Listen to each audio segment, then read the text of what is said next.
بنات وحشوني من الفيديو اللي فات، عاملين ايه؟ يا رب تكونوا بخير. ان شاء الله النهارده هنعمل طريقة لحمة في صينية كده بالخضار بطريقة حلوة وسهلة. ان شاء الله هتعجبكم وهتعمليها دايما على سفرتك. وطريقتها سهلة قوي. بس قبل ما نبدأ اي فيديو ما ننساش نعمل لايك وشير وسبسكرايب لقناة هيبو كيتشن. واللي ما يعرفنيش انا اسمي هبة. وقبل ما نبدأ اي فيديو هنسمي الله ونصلي على الرسول. اللهم صل وسلم وبارك على سيدنا محمد وعلى اله وصحبه وسلم. طبعا انت هتجيبي لحمة بوفتيك، اي نوع لحمة بوفتيك عندك. هتجيبي بصلتين حلوين كده زي ما انتوا شايفين، بقطعهم ايه جوليان كده. بصل، ويا ريت بصل ابيض بيدي طعم احلى لورقة اللحمة او صينية اللحمة. وهتجيبي برضو 3 طماطمات حلوين كده وسط، برضو هنقطعهم برضو ايه، برضو جوليان كده. ماشي. وكام فص توم، جزرايه. عايزه بقى تحطي انتي بطاطس حطي، انا بصراحه ما حطيتش بطاطس. انا استكفيت بالبصل والطماطم وبالجزر.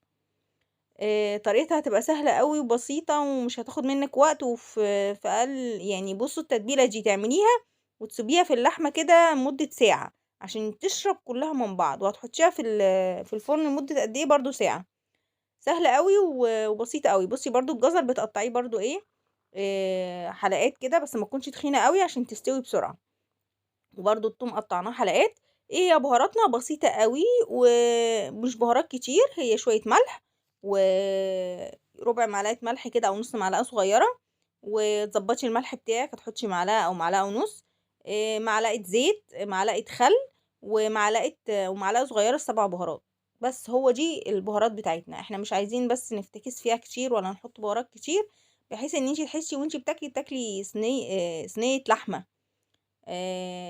مش بتاكلي بهارات. بصوا احنا حطينا الخضار وحطينا اللحمه، هنبدا بقى نحط ايه الفلفل الاسود. بصوا حطيت نص معلقه كده، ومعلقه كده او معلقتين ملح على حسب المعلقه اللي انتي بتستخدميها. ومعلقه كده صغيره 7 بهارات. معلقه قرن خل ومعلقه زيت. بس كده بس كده هنبدا بقى ندخلهم بقى كلهم في بعض كده عشان ياخدوا من طعم بعض. وقلنا هنسيبوها ايه، هنسيبوها لمدة ساعة. ونسيت يا بنات هنحط ليمونية، ليمونية حلوة كده وسط. وايه تاني، وفي حاجة تانية برضو نسيت اقول لكم عليها. هنحط معلقة صلصة. لو انتي مش عايزة تحطي معلقة الصلصة ما تحطيهاش، بس انا يعني لونها كده مع اللحمة ومع الخضار بتدي لون حلو كده وتكة حلوة. بصوا زي ما انتم شايفين انا هحطكم ان شاء الله المقادير تحت في صندوق الوصف عشان يبقى موجود عندكم عشان ما تتلخبطوش. بص انا حطيت معلقه صلصه كبيره اهي.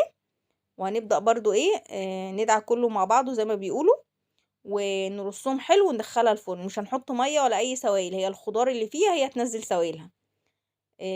بصوا زي ما انتم شايفين كده طريقتها سهله قوي وما بتاخدش معاكم وقت ان شاء الله. ندخلوها الفرن وعلى درجه حراره 180 لمده ساعه لغايه ما تستوي. بصوا شايفين يا بنات. وبقى طلعتها في الشوايه شويه. نسيت كمان اقول لكم ان انا حطيت قرن فلفل كده لقيته عندي احمر، رحت حاطاه فوق الوش. بصوا اللحمه دايبه ازاي وطعمها خطير خطير. مجرمه صينيه اللحمه دي زي ما بيقولوا. يا رب الفيديو يكون استفدتوا منه. لو وصلت لغايه هنا واستفدتش منه وعجبتك الوصفه، متنسيش تعملي لايك. وان شاء الله اشوفكم في فيديو جديد ووصفات تانية واسهل واسهل. اشوفكم على خير يا بنات. باي باي، مع السلامه.